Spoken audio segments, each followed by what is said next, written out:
صباح الخير. النهاردة زي ما انتوا شايفين هبتدي معاكم يومي. بس قبل ما ابتدي يومي هقول الدعاء اليومي بتاعي. اللهم إني أستعين بك وبقدرتك وعظمتك يا أرحم الراحمين، فإني أتوكل عليك. اللهم صلي وسلم وبارك عليك يا حبيبي يا رسول الله. أول حاجة بعملها أول ما بقوم من النوم إن أقول الدعاء واستعين بالله، وابتدي أدخل بقى المطبخ أشوف أنا هعمل إيه. أنا صاحية تقريبا دلوقتي الساعة 6:30. هحضر بقى اللانش بوكس بتاع حمودي عشان يروح المدرسة. زي ما انتوا شايفين كده عملت له سندوتشات جبنة رومي وسندوتشات جبنة بيضة، وهبتدي اقطعهم وادخلهم له جوه اللانش بوكس. يومي هيكون بسيط معاكم النهاردة، بس اتمنى فضلا منكم وليس الزاما لو عجبكم يومي النهاردة ما تنسوش دعمكم ليا بالشير وباللايك. هبتدي بقى ادخل سندوتشات جوه كيس كده اهو. ابتدي يومك بالتفاؤل، ابتدي يومك بالرضا، ابتدي يومك ببسمة جميلة كده مع نفسك. مهما كانت ضغوطات الحياة يومنا لازم يمشي. هحط بقى السندوتشات جوه اللانش بوكس، وطبعا لازم اقطع له بقى اي حاجة كده من الفاكهة. انا الموجود عندي يوستفندي وكمان موجود فراولة. الفراولة لسه طالعة جديدة هي جميلة جدا اهو.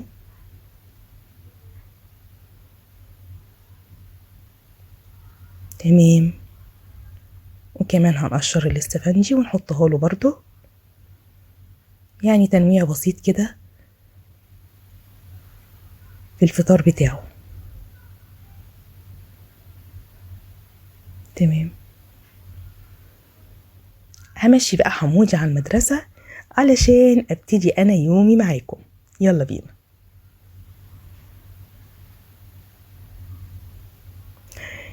مشيت حمودي طبعا وابتديت بقى اغير لبسي واتوضى واصلي وادخل احضر الفطار بتاعي. هفطر معاكم كوبايه من النسكافيه، وكنت عامله صينيه بسيسه كده هاخد حتتين صغننين افطر بيهم جنب كوبايه النسكافيه. عايزه اقول لكم الكوبايه دي بتساعدني جدا جدا على الصبح. بحس كده بروقان والمود بتاعي بيبقى جميل لما اشرب كده حاجه على الصبح تفوقني اهو. هقعد بقى افطر كده مع نفسي وبعدين نرجع نشوف هنعمل ايه. يلا بينا. بعد ما فطرت دخلت غرفة الأطفال زي ما انتوا شايفين. هبتدي بقى أنضفها وأظبطها كده قبل ما الأولاد برضو يرجعوا من المدرسة يلاقوا كل حاجة تمام أهو. أنا بعمل تنظيف اللي هو التنظيف اليومي، مش تنظيف أسبوعي ولا شهري، يعني تنظيف كده من على الوش على طول. هفرش كده المفرش بتاعي واشده كويس. يعني الصبح بالذات بيبقى عندك شوية من الطاقة، حاولي استغليهم ان انت تخلصي حاجتك بدري. ولادك مشوا على المدرسة ما تناميش، روقي الشقة ونضفيها. ولو عندك شوية معطر حلوين كده دلعي بيهم شقتك. ومفيش مانع لو حصل وقت كده شوية ادخل نام، مفيش وقت خلاص انام بدري وخلاص على كده. المهم ان انا مش هنام الا ما احس ان انا تمام وشقتي تمام. احس كده بقى ايه ان انا ارتحت. وادي السرير التاني برضو هنفضه وهفرش المفرش بتاعي تمام كده. هشيل بقى اي حاجة كده مش موجودة في مكانها. شايفين الرخامة مش نظيفة، هحط لها شوية كده من الجلانس وهبتدي امسحها وانضفها. تمام.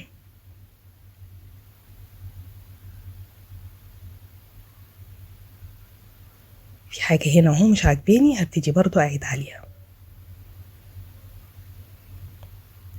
هبتدي كمان اشيل المشايل ما بين السراير عشان بقى ايه اشغل المكنسة بتاعتي. هشفط بقى اي اتربة كده على الارض اهو، مش هشيل الحافظة، انا برضو هشفط الاتربة من عليها بس كده تمام قوي.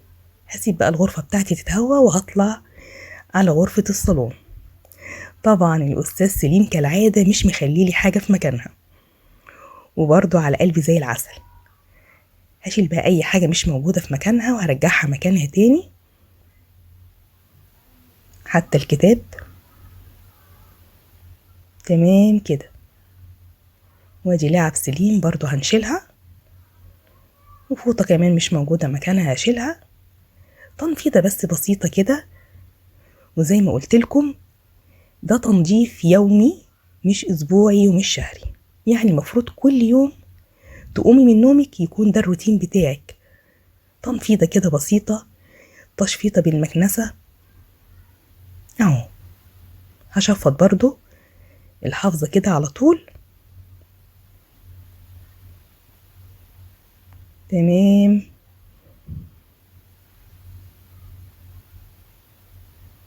اهو خلصت الصالون بتاعي، هقفل بقى النور وادخل بقى على المملكة بتاعتي. ايوه اللي هو المطبخ. انا مخلصة الاكل، طبعا ما عملتش الوجبة دي معاكم عشان منزليها في فيديو لوحديها. انا عملت النهاردة خلطة لأجنحة الفراخ جميلة جدا وطريقة جديدة لأجنحة الفراخ، وعملت كمان جنبيها رز بالخضار. طبعا طالما ما طبختش يبقى لازم ادخل الخضار في اي حاجة، فدخلته في الرز بسلة وجزر وفلفل الوان، بيبقى جميل جدا. هوريكم بقى العظمة الجميلة دي بتاعت الأجنحة بتاع الفراخ اهي. على فكرة ما كانش ليها حل، وكانت وجبة جميلة جدا، وأولادي وجوزي انبسطوا منها. انتظروا الفيديو الخاص بيها.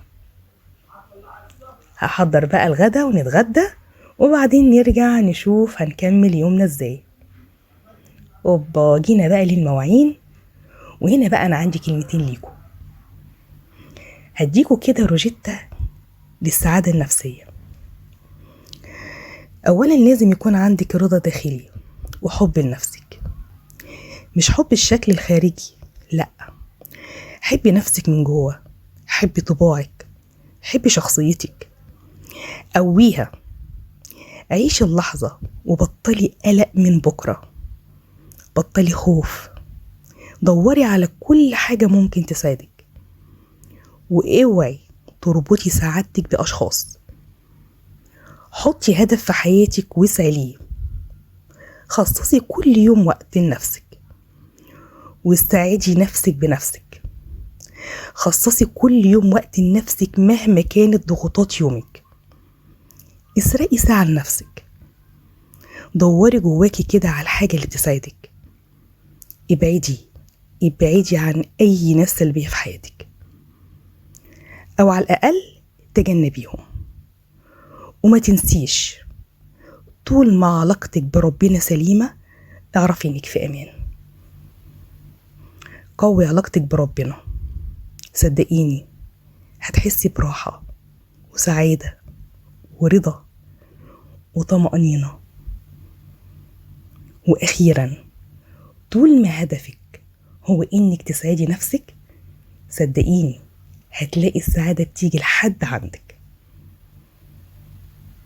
اعرفي نفسك من جوه، اعرفي ايه اللي بيساعدك، اعرفي ايه اكتر حاجة بتريحك. ما تخليش كل هدفك ان ازاي اسعد اللي حواليا. عمرك ما هتحسي بالسعادة وانتي بس بتفكري في انك تساعدي اللي حواليكي. انا كده خلصت كلامي ليكي، وكمان يومي معاكي قرب يخلص.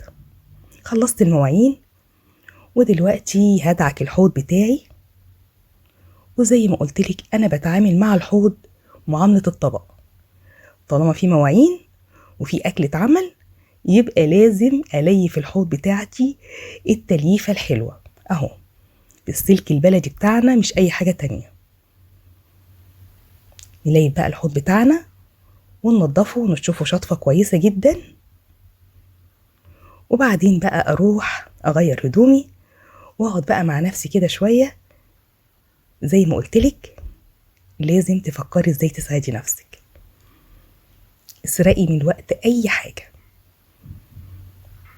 انا كده يومي خلص معاكم، بشكركم جدا وبشكر متابعتكم ليا، ويا ريت لو عجبك اليوم ما تنسيش دعمك ليا بالشير واللايك.